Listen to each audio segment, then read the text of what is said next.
d'Afrique des Nations féminines Maroc. Justement, ça a débuté à Rabat le 26 juillet. Désolé si vous n'avez pas suivi parce que je sais très bien qu'il y a beaucoup de personnes ici qui ne se basent pas sur le football féminin, seulement sur le football masculin. Donc du coup, on ne va pas aller dans tous les détails de tous les matchs. On va cibler seulement la finale qui s'est tenue, je crois, c'était hier. Maroc-Nigeria. C'était quelque chose d'incroyable, les gars. Il fallait vraiment suivre ce match pour savoir vraiment que le ballon, il est rond. Le Maroc a entamé le premier but à la première mi-temps, les gars. À la 13e minute, par le capitaine qui enclenche une frappe directe. Du coup, le Nigeria, le gardien n'a pas pu supporter. C'était dedans. Le Maroc se sentait déjà à la hauteur. Savoir que non, cette canne, c'est pour eux. Cette joueur certifié. Il y avait les joueuses depuis de 35 ans au stade. Donc du coup, elles sont obligées de jouer et de gagner cette canne-là parce que la nouvelle génération va venir.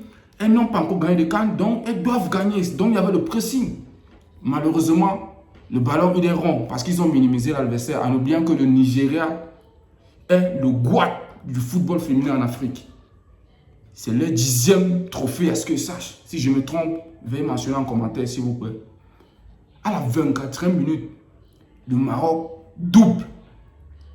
Là, c'était incroyable. Tout le monde était abattu. Tout le monde savait que non, le Maroc va gagner. Il n'y a rien. Moi, j'étais d'accord. Quand j'ai vu, j'ai dit que non. Ça, c'est quelque chose d'incroyable. Le Maroc va gagner. Mais comme on dit, ne jamais sous-estimer l'adversaire et que le ballon est rond. À la seconde période, les gars, le Nigeria vient en force. Les gars, à la 64e minute, une décision de l'arbitre. Il y a même directement, Nigeria égalise. Le score, c'est 2-1 maintenant. Le match se poursuit très calmement, avec beaucoup de tension.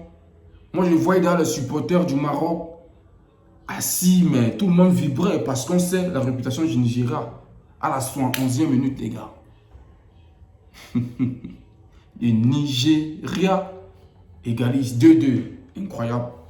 Fallait voir le stade, les gars. À la 88e minute, le Nigeria mène le Maroc. Quelque chose d'incroyable. Voilà l'image là. Le Nigeria mène le Maroc. C'est là où on dit qu'il ne faut jamais sous-estimer l'adversaire. Mais la question que moi je me pose entre vous et moi ici, regardez cette main. Est-ce que c'est un match volé ou pas? C'est la question que je me pose. Est-ce que c'est un match volé ou pas? Est-ce que c'était un penalty ou pas? C'est pour moi. Le ballon est venu trouver la main. Mais moi, je vois ça comme un penalty. Pour moi, je vois ça que c'était un penalty.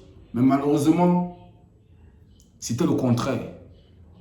C'est pourquoi je vous pose la question à savoir est-ce que c'était un match volé ou pas? Les gars, parce que trop de tension. Je vois tous ces détentions sur les réseaux. Les Marocains s'enflamment. Et je crois qu'ils ont le droit. Parce que c'est vraiment pas facile de voir ton équipe gagner et de venir perdre à cette heure-ci. Ça sortait d'où? Il y avait main. Il y avait main. Mais pourquoi l'arbitre dit que cette main n'existait pas? Vraiment, ce que moi je peux dire, c'est que le ballon il est rond. Ne sous-estimez jamais l'adversaire parce que il ne faut jamais fêter la victoire sans une fin. J'espère que vous avez kiffé la vidéo. J'ai décidé de partager ce petit débrief avec vous. N'oubliez pas de vous abonner et on va vraiment travailler. Merci.